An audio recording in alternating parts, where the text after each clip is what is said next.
শিক্ষার পরিবেশ সৃষ্টি করা এবং সমান সুযোগ সুবিধা দেওয়া। যে জীবন যৌবন আপনারা নষ্ট করেছেন তার সম্পূর্ণ ক্ষতি পূরণ দিয়ে আমাদেরকে মাঠ থেকে বিতাড়িত করে দেন বন্ধুগণ। আমার এমপিও ও স্বীকৃতি না হওয়া পর্যন্ত আমরা ঘরে ফিরে যাব না। সকল প্রতিবন্ধী শিক্ষার্থীদের শিক্ষার পরিবেশ সৃষ্টি করা এবং সমান সুযোগ সুবিধা দেওয়া।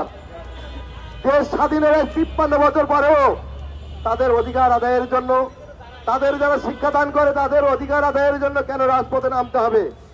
আজ একটি বৈষম্য বিরোধী আন্দোলনের মাধ্যমে অন্তর্বর্তীকালীন সরকার প্রতিষ্ঠিত হয়েছে, কিন্তু সেই সরকারের আমলেও কেন এই বৈষম্য আমরা ভোগ করব? আমরা বলতে চাই, আপনারা এই প্রতিবন্ধী বিদ্যালয়ের শিক্ষকদের প্রতি সুদৃষ্টি দিন। পাই পাই করে ২৪টা দিন কষ্ট করতেছেন এখানে, অনাহারে অনাদারে দুঃখ কষ্ট নিয়ে। আমরা যারা এখানে আন্দোলনে অংশগ্রহণ করেছি, এটা হচ্ছে বাংলাদেশের নির্যাতিত নিপীড়িত মানবতার এক অনন্য উদাহরণ। আমরা যেভাবে পরিচালনা করি সাধারণ শিক্ষা ব্যবস্থার চেয়ে অনেক গুণ কষ্ট করতে হয়। আমাদের যে কষ্টটা করতে হয় সাধারণ শিক্ষা ব্যবস্থায় ততটুকু কষ্ট করা লাগে না। একটা প্রতিবন্ধী বাচ্চাকে মূলধারায় ফিরিয়ে আনতে গেলে কত রকম কষ্ট করতে হয় সেটা প্রতিবন্ধী শিক্ষকরা বোঝে, তাছাড়া কেউ বোঝে না। আমরা যারা এখানে উপস্থিত রয়েছি, আমরা শুধু আমাদের নিজের জন্য আসিনি, আমরা ১৭৭২টি স্কুল যেন এমপিওভুক্ত হয় এবং স্বীকৃতি পায়, এজন্য আমরা এসেছি।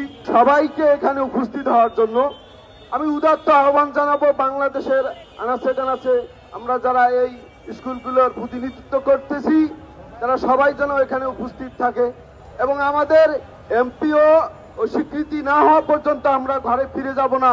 এটাই আমাদের প্রধান প্রতিজ্ঞাবদ্ধ হওয়া উচিত। কি বলেন? আমরা বিগত দিনে ২৩টি আন্দোলন আমরা সমাপ্ত করেছি। শাহবাগের ময়দান থেকে শুরু করে এই প্রেস ক্লাবের ময়দান অবধি আমরা ২৩টি আন্দোলন আমরা করেছি। দাবি ছিল আমাদের একটি, সরকারের নির্দেশে সারা বাংলাদেশ ব্যাপী আমাদের প্রতিবন্ধী স্কুলগুলোকে এমপিও করার দাবি নিয়ে আমরা বারংবার রাজপথে আসছি। বন্ধুরা আমার, বিগত দিনের সরকার আমাদের সাথে বিভিন্ন প্রকার তালবাহানা করে গিয়েছিলেন, দিচ্ছি ইত্যাদি ইত্যাদি .com। বর্তমান একটি নিরপেক্ষ সরকার। আমরা মনে করেছিলাম আমাদের ইন্টারিম গভর্নমেন্টের প্রধান অধ্যাপক জনাব ডক্টর ইউনূস সাহেব, উনি তৃণমূল পর্যায় থেকে উঠে আসা একজন মানুষ। উনি বাংলাদেশে প্রতিষ্ঠিত স্বনামধন্য নোবেল বিজয়ী একটি প্রতিষ্ঠানের কর্ণধার, পক্ষান্তরে উনি একজন অধ্যাপক, আমাদের মতোই একজন শিক্ষক। আমরা মনে করেছিলাম যেহেতু গণমানুষের মধ্য দিয়ে উনি উঠে এসেছেন, তৃণমূল পর্যায়ের মানুষের দুঃখ দুর্দশা উনি লাঘব করার চেষ্টা করবেন। আমরা কি লক্ষ্য করলাম? উনি 15 দিনের সময় দিয়ে বলেছিলেন, আপনারা শিক্ষক মন্ডলী আপনারা চলে যান, ইনশাল্লাহ আপনাদের কাজ 15 দিনের মধ্যেই সমাপ্ত করে দিব। মাসের পর মাস যাচ্ছে, কাল ক্ষেপণ করছে। বর্তমান এই গভর্নমেন্ট বিভিন্ন কায়দা কানুনে তাল বাহানা করে আসছে আমাদের সাথে। আমাদের প্রত্যেক দাবির নিরিখে ওনারা কোন প্রকার মন্তব্য করছেন না, নির্বাক হয়ে বসে আছেন। সরকার মহোদয়, আমাদেরকে বাধ্য করবেন না কঠোর থেকে কঠোর আন্দোলন কর্মসূচির ডাক দিতে। বন্ধুরা আমার, শান্তিপ্রিয়ভাবে আমরা আন্দোলন চালিয়ে যাচ্ছি। আমরা রাজপথ অবরোধ করিনি, আমরা গাড়ি ঘোড়া ভাঙচুর করিনি, আমরা কোনো রাজনীতি জানি না, কোন রাজনীতি আমরা শিখিনি।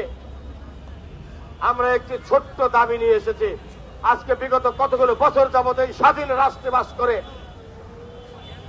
বাংলাদেশের একজন সুনাগরিক হয়ে আমরা দাবি করছি প্রতিবন্ধী স্কুলগুলোকে আপনারা অতি সত্বর এমপিও করে দেন। যে আপনার বাজেট নেই, আপনার ক্ষমতা নেই, আপনি পারেন না, পারবেন না, তাহলে আমাদের এই জীবন যৌবনকে নষ্ট করার অধিকার আপনার নেই। যে জীবন যৌবন আপনারা নষ্ট করেছেন তার সম্পূর্ণ ক্ষতিপূরণ দিয়ে আমাদেরকে মাঠ থেকে বিতাড়িত করে দেন, বন্ধ করা আমাদের।